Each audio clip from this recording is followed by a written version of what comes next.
नमस्कार दोस्तों, स्वागत है आपका before sleep with Vikram Aditya में। ये एक छोटा सा आध्यात्मिक पॉडकास्ट है जो आपको दिन के अंत में शांति, सुकून और प्रभु की याद दिलाएगा। सोने से पहले भगवान की बातों को सुनना हमारे मन को शांत करता है और नींद को गहरा बनाता है। तो चलिए शुरू करते हैं आज का पॉडकास्ट।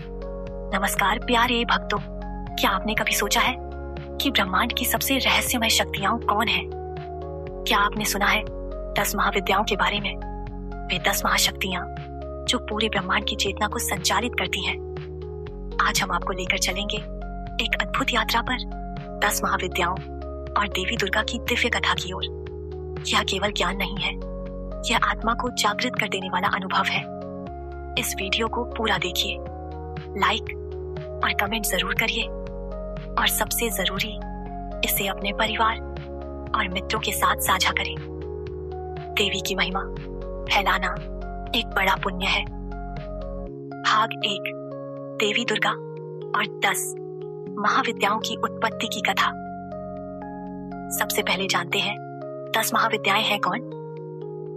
जब भगवान शिव ने माता सती से कहा कि वे उनके पिता दक्ष के यज्ञ में नहीं जा सकते, तो माता सती ने बार बार आग्रह किया। शिव ने मना किया और तब सती ने क्रोधित होकर अपना रूप विकराल कर लिया। उन्होंने 10 दिशाओं को भर दिया अपने 10 रूपों से। इन्हीं 10 रूपों को कहते हैं 10 महाविद्याएं। ये 10 रूप है।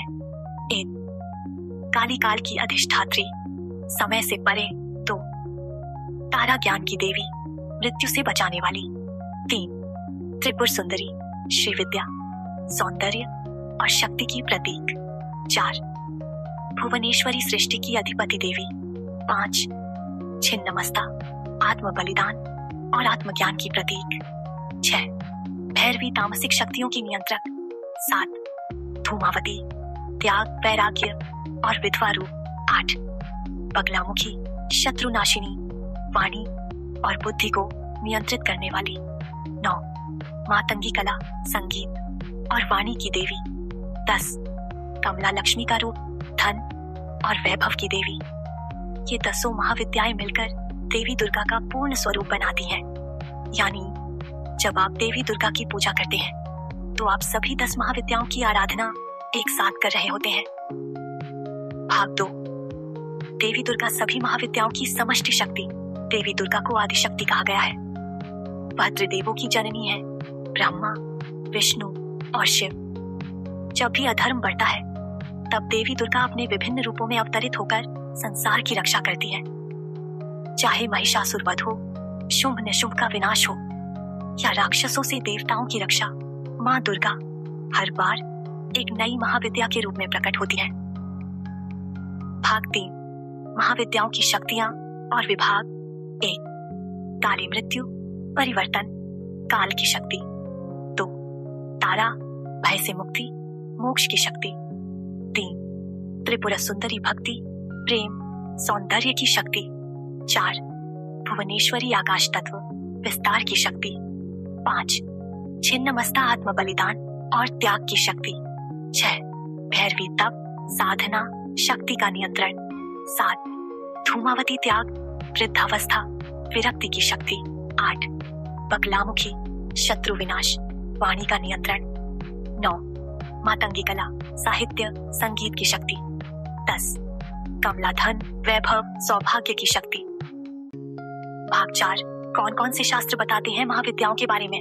देवी भागवत पुराण, मार्कंडेय पुराण, दुर्गा सप्तशती, तंत्रसार और कोलार्णव तंत्र, देवी उपनिषद, ब्रह्मांड पुराण, योगिनी तंत्र, श्री विद्या रहस्य ग्रंथ। इन सभी ग्रंथों में महाविद्याओं का रहस्य, तंत्र, मंत्र और उनका महात्म्य बताया गया है। भाग 5, कैसा जीवन जीने से देवी प्रसन्न होती है? सत्य बोले और सत्य का पालन करें। माता पिता, गुरु और बुजुर्गों की सेवा करें। संयमित जीवन जिएं, क्रोध, लालच और ईर्ष्या पर नियंत्रण रखें। नियमित जप, ध्यान और पूजा करें। गाय, ब्राह्मण और निर्धनों की सेवा करें। पर्यावरण की रक्षा करें। अहिंसा का पालन करें। समय का दुरुपयोग न करें। हर क्षण को साधना और सेवा में लगाएं। भाग 6, देवी के भक्तों के लिए विशेष संदेश। देवी की कृपा प्राप्त करना है तो केवल पूजा पाठ ही नहीं, बल्कि एक सच्चा, सरल और सेवा से भरपूर जीवन जीना होगा। 10 महाविद्याएं केवल देवी के रूप नहीं, वे हमारे मन के दशा और दिशा को भी दर्शाती हैं। हमें अपने भीतर की काली, तारा, भैरवी और कमला को पहचानना है और उन्हें जागृत करना है, तभी हम संपूर्ण जीवन की ओर बढ़ सकते हैं। अगर आपको ये जानकारी उपयोगी लगी तो कृपया वीडियो को लाइक करें, चैनल को सब्सक्राइब करें और इस दिव्य ज्ञान को अधिक से अधिक लोगों तक पहुंचाएं। भगवान की बातें फैलाना सबसे बड़ा पुण्य है।